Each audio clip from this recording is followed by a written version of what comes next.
संध्याकाळच्या वेळेला मी कोणत्या गुफात घुसलो आणि कोणत्या नाही काही समजतच नव्हते मित्रांनो. नमस्कार मित्रांनो, जय महाराष्ट्र. दादर स्टेशनवरती पोहोचल्यानंतर मी बाहेर निघालो मित्रांनो.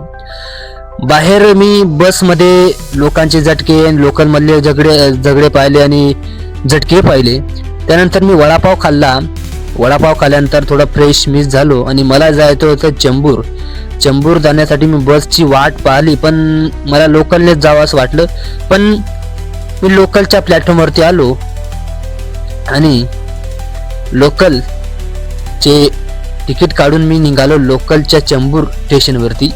आणि चेंबूर स्टेशनवरती आल्यानंतर मी ऑटो रिक्षा बुक केली आणि RCFL राष्ट्रीय केमिकल फर्टिलायझरच्या कॅम्पवर पोहोचलो. आणि संध्याकाळी हा गुफा मला लागला. आ गुफामध्ये भीती तो खूप वाटायची मित्रांनो, पण जिसके अंदर आग और पानी ये दोनों होती है ना, वो आग को बुझा भी सकता है और जला भी सकता है. त्याच्यामुळे मला कुठल्या गोष्टीची भीती वाटत नाही मित्रांनो. कुठेही गेल्यानंतर मी मनात भीती बाळगत नाही मित्रांनो. संध्याकाळी म्हणजे रात्री त्या कामच्या बाहेर मंदिर होतं आणि त्या मंदिरच्या बाहेर मी आपलं फट टाकलं आणि झोपून गेलो मित्रांनो. सकाळी काय झालं या बघण्यासाठी मला नक्कीच फॉलो करा मित्रांनो. जय खानदेश.